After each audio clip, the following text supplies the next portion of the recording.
के प्रयागराज की तस्वीर आपको दिखा देते हैं। दरअसल सरकारी नौकरी की तैयारी करने वाले अभ्यर्थियों का प्रदर्शन आज भी जारी है।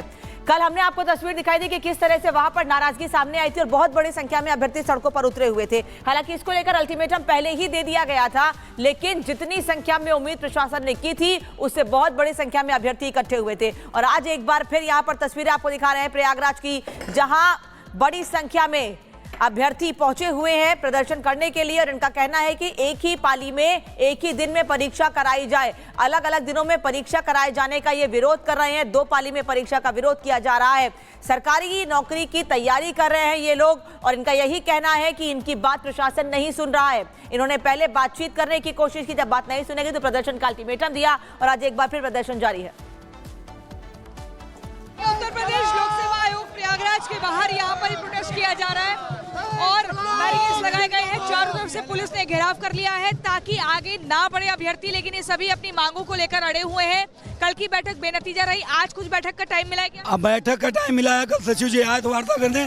2 महीने पहले मैं 19 सितंबर को बैठक में क्या समझा रहे हैं, बैठक में क्या बैठक आयोग की तरफ से गोलमोल जवाब देने की कोशिश किया जा रहा है। कोई संतोषजनक उत्तर अभी तक नहीं आया है। ज्ञापन दिया था आयोग वही पुरानी डेट में अडिग है, वो हम लोगों की बात मानने के तैयार नहीं है।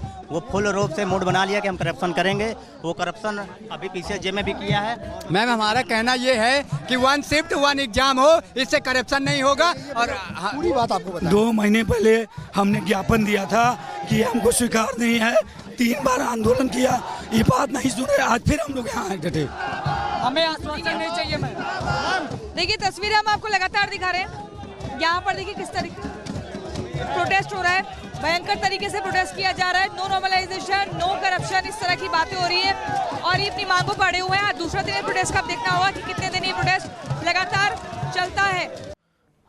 तो परीक्षा को लेकर छात्रों का प्रदर्शन अभी भी लगातार जारी है। करीब 20,000 छात्र इस समय प्रदर्शन कर रहे हैं। उन्होंने ये तक कह दिया कि थाली बजाकर हम अब प्रदर्शन करेंगे। लेकिन आखिर इस प्रदर्शन और विवाद की वजह क्या है, रिपोर्ट के जरिए आप देखिए।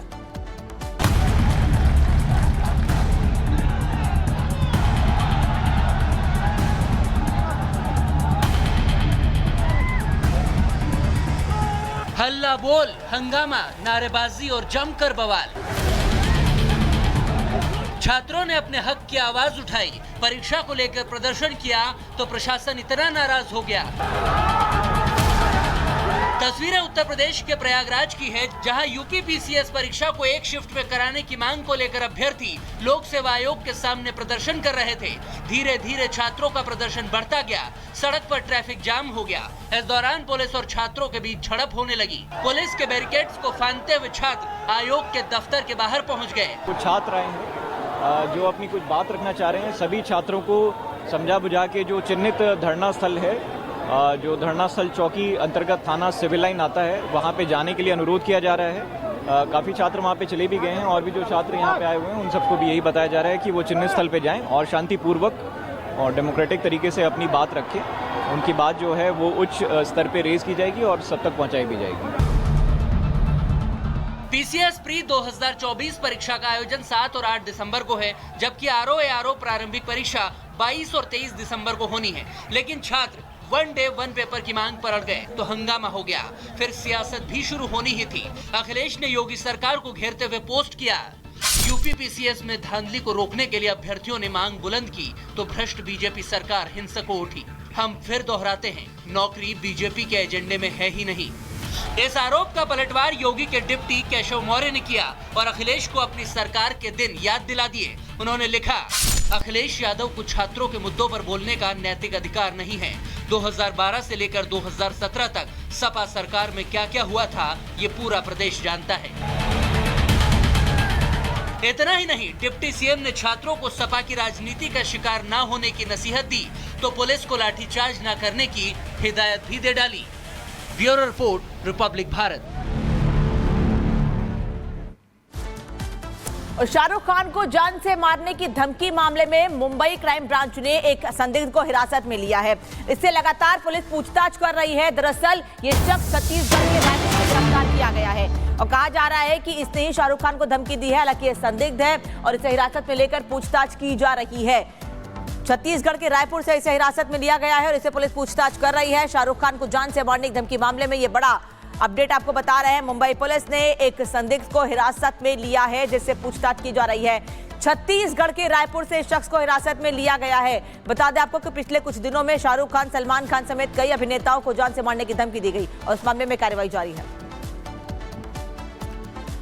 वहीं सलमान खान को, शाहरुख खान को जान से मारने की धमकी तो मिली, लेकिन अब इसके बाद अभिनेता मिथुन चक्रवर्ती को भी अब जान से मारने की धमकी मिली है।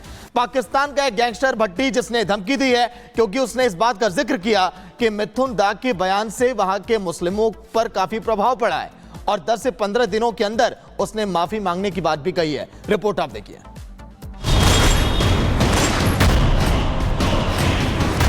हमारे यहाँ एक लीडर बोलता है कि हम 70% मुस्लिम है, 30% हिंदू, हम इनको काट के भागीरथी में बहा देंगे। तुम काट के भागीरथी में फेंक दोगे, तुमको तुम्हारी जमीन के अंदर तुमको फेंकेंगे उधर।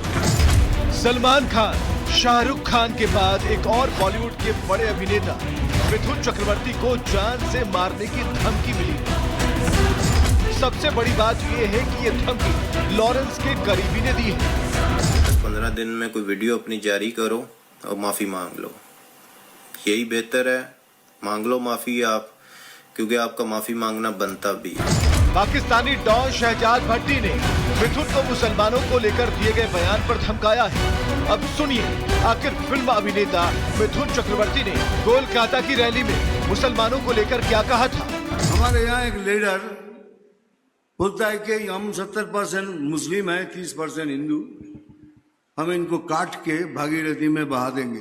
तुम काट के भागीरथी में फेंक दोगे, तुमको तुम्हारी जमीन के अंदर तुमको फेंकेंगे उधर। मिथुन ने टीएमसी नेता हुमायूं कबीर के हिंदुओं को काटने वाले बयान पर पलटवार करते हुए बात कही थी। राजनीतिक लड़ाई में पाकिस्तान डॉन की एंट्री ने माहौल गर्म कर दिया।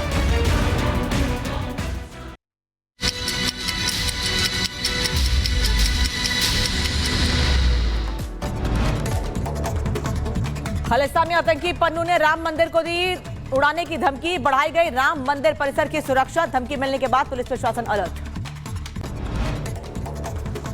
पंजाब में पाक सीमा के पास मुठभेड़, गैंगस्टर और पंजाब पुलिस के बीच हुई मुठभेड़। गोलीबारी में गैंगस्टर जोधवीर सिंह जोधा घायल गैंगस्टर को हॉस्पिटल में एडमिट किया गया। उत्तर प्रदेश लोक सेवा आयोग के बाहर छात्रों का प्रदर्शन। पीसीएस आरओ एआरओ परीक्षा को लेकर विरोध। एक शिफ्ट में परीक्षा कराने की मांग।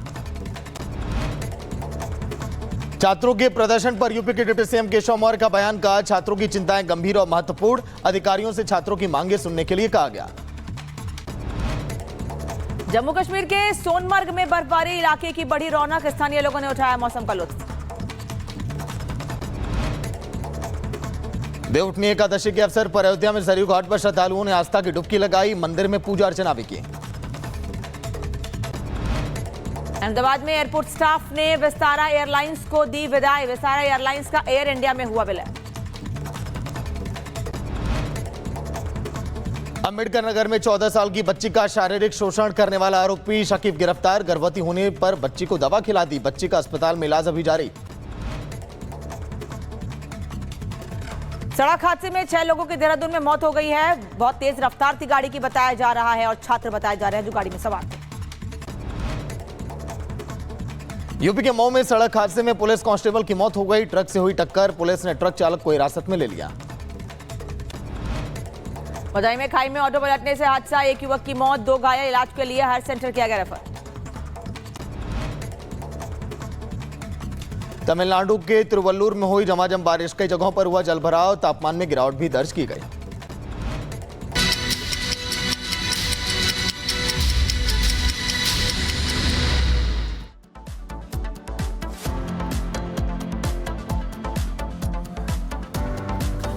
वहीं सनातन धर्म बोर्ड के लिए साधु संतों और हिंदुवादी नेताओं ने हुंकार भर दी है। दिल्ली में 16 नवंबर को होने वाली धर्म संसद से पहले ही इस मामले पर संत अब खुलकर सामने अब आ चुके हैं। सुनिए आप। तो सनातन बोर्ड की देखिए मांग यहां पर की जा रही है। तमाम जो है हिंदू संगठन के नेता और यहां पर साधु संत पहुंचे। उन्होंने ये कहा कि हम अब इसकी मांग जो है और पुरजोर अब करेंगे। जब साधु संत देश में सनातन बोर्ड के गठन की मांग के लिए जब एक धर्म संसद का आयोजन कर सकते हैं, तो आपका और मेरा, हम सबका परम कर्तव्य बनता है कि ऐसे साधु संतों के आशीर्वाद को प्राप्त करते हुए और हम इन सबका साथ दें। तो मेरे मित्रों, आप सबसे निवेदन है कि जो धर्म संसद का जो कार्यक्रम आपके दिल्ली में 16 नवंबर के दिन दोपहर के 1 बजे जो होने वाला है, एक एक हिंदू कार्यकर्ता 100 हिंदू कार्यकर्ताओं को लेकर आकर यहाँ विराट धर्म संसद को सफल बनाना है। यहाँ संकल्प हम सबको लेने की आज आवश्यकता है। हमारी भारतीय संस्कृति की रक्षा के लिए और हमारी सनातनीय परंपरा की रक्षा के लिए श्री देवकी नंदन ठाकुर जी के संयोजकत्व में दीपावली के बाद दिल्ली में सनातन धर्म रक्षा संस्था, जिसे बोर्ड भी कहते हैं आज की भाषा में लोग, सनातन धर्म बोर्ड का निर्माण किया जाए, जिसका उद्देश्य होगा समस्त सनातन धर्मावलंबियों के लिए, हिंदू धर्मावलंबियों के लिए, हमारी जो मूल परंपराएं हैं उनकी रक्षा के लिए एक ऐसी संस्था की रचना की जानी चाहिए